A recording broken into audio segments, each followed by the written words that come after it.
అనేటువంటిది మాకున్న సమాచారం ప్రకారం, గతంలో ఇచ్చినటువంటి వాంగ్మూలం ప్రకారం వారి దగ్గర ఉన్నటువంటి ఆధారాలన్నీ ముందు పెట్టి వాళ్ళను క్వశ్చన్ చేస్తున్నాం అనేటువంటిది సజ్జనార్ సిట్ చీఫ్ చెప్పారు. సో రేపు కేసీఆర్ ను కూడా ఇదే విధంగా విచారించేటువంటి అవకాశం ఉంది. కాస్త ఆందోళన ఉంది. ఒకవైపు బీఆర్ఎస్ ఏమో ఇదంతా కూడా రాజకీయ పరమైనటువంటి కావాలనే రాజకీయ కుట్ర కావాలని పార్టీని బ్లేమ్ చేస్తా ఉన్నారు. 2 years అయిపోయింది, అయినా దీన్ని సీరియల్ లాగా చేస్తా ఉన్నారు, దీన్ని సాగదీస్తున్నారు అనేటువంటి స్టేట్మెంట్ చేస్తా ఉన్నారు. రైట్ కాజారే దేకో మాలూమ్ కరో log. Right Madhu continue. Exactly రేపు మొత్తం సంబంధించినటువంటి విషయంలో కేసీఆర్ హాజరు కానుండటంతో కొద్దిసేపట్లో దీనిపైన ఒక క్లారిటీ రానుంది. మా పార్టీ కూడా ఒక పత్రికా ప్రకటన రిలీజ్ చేయనున్నట్టుగా తెలుస్తా ఉంది. అటు హరీష్ రావు కానీ తర్వాత కేటీఆర్ కానీ భవన్ కు చేరుకునేటువంటి అవకాశం ఉంది. నందినగర్ నివాసానికి రేపు ఒకవేళ అక్కడే హాజరవ్వాలనుకుంటే అక్కడ ఎట్లాంటి సమాచారం ఇవ్వాలి, పోలీసులకు ముందుగానే సమాచారం ఇవ్వమన్నారు కాబట్టి ముందుగానే సమాచారం ఇవ్వాలా, నందినగర్ లేదంటే పోలీస్ స్టేషన్ కి వెళ్ళాలా భద్రతా దృష్ట్యా. ఇప్పుడు బీఆర్ఎస్ పార్టీ ఆఫీస్కి వస్తే భారీ ఎత్తున కార్యకర్తలు నాయకులు రీచ్ అయ్యేటువంటి అవకాశం ఉంటుంది, కాస్త కంట్రోల్ చేయడం కష్టం. సో కేసీఆర్ వస్తే హ్యూజ్ ఇంకా పెద్ద మాస్ గ్యాదరింగ్ ఉంటుంది.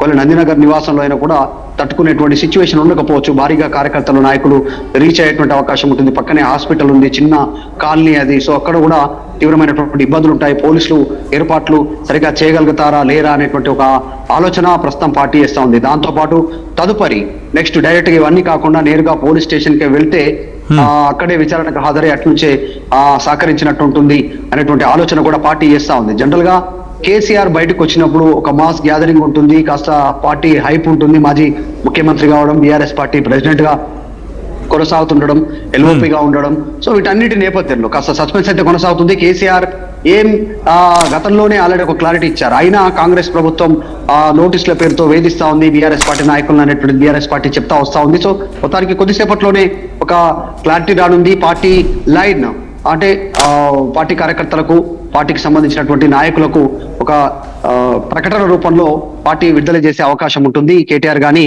తర్వాత కేసీఆర్ గానీ అనేటువంటి చర్చ అయితే జరుగుతుంది. సో కేసీఆర్ రేపు విచారణకు హాజరు కానున్నట్టుగానే చెప్తా ఉన్నారు.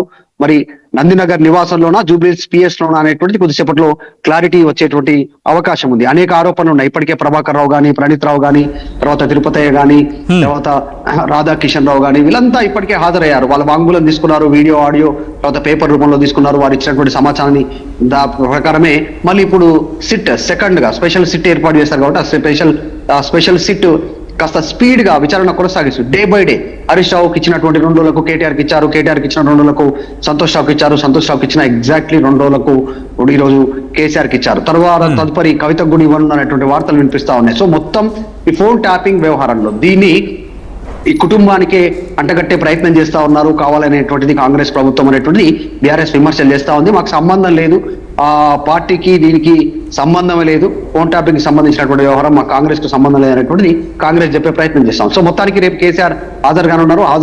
హాజరైన తర్వాత ఆయన ఏ అంశాలు పోలీసులు అడుగుతారు, ఈయన సమాధానం ఎట్లా చెప్తారు అనేటువంటిది క్లారిటీ రానుంది.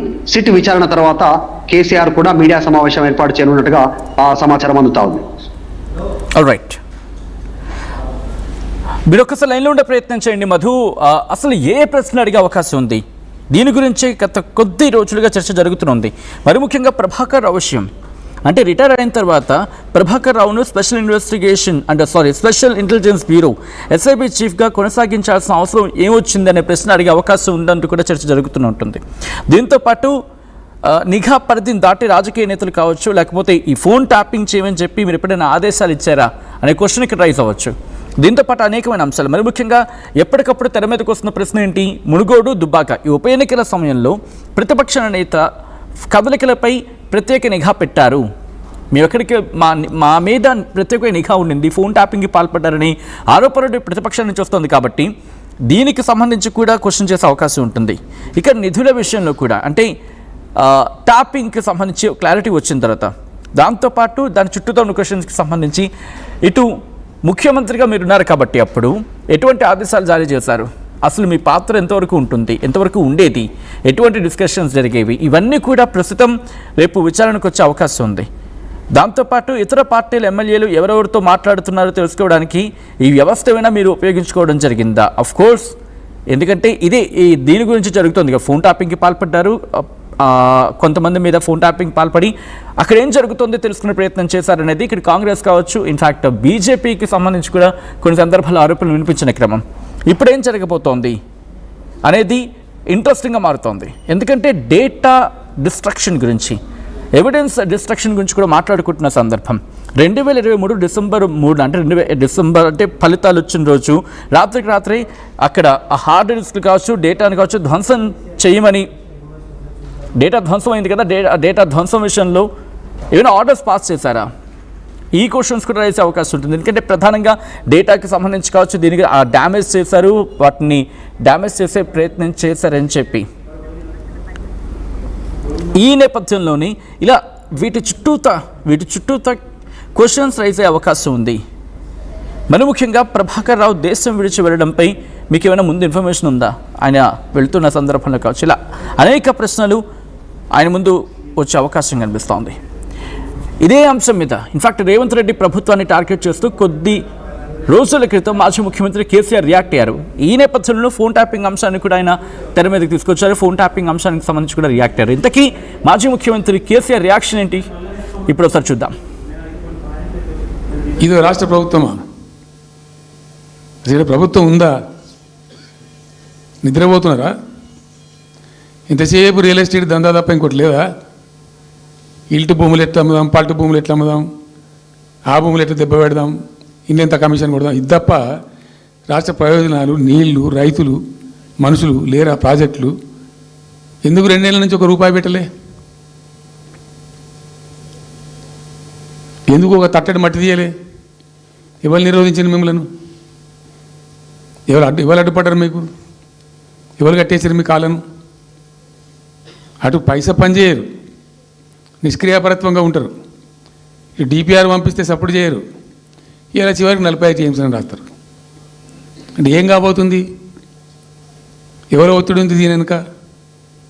ఏం కుట్ర దాగుంది? ఇది 2 ఏళ్ళ నుంచి నేను మౌనం పాటించి చూసుకుంటూ వస్తున్నాం. తప్పని పరిస్థితి నేను బయలుదేరినప్పుడే తప్పదు.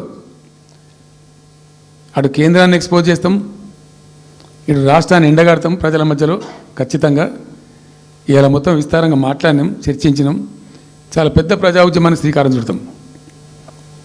ఇది రాష్ట్ర ప్రభుత్వమా? అసలు ప్రభుత్వం ఉందా? నిద్రపోతున్నారా? ఇంతసేపు రియల్ ఎస్టేట్ దందా తప్ప ఇంకోటి లేదా?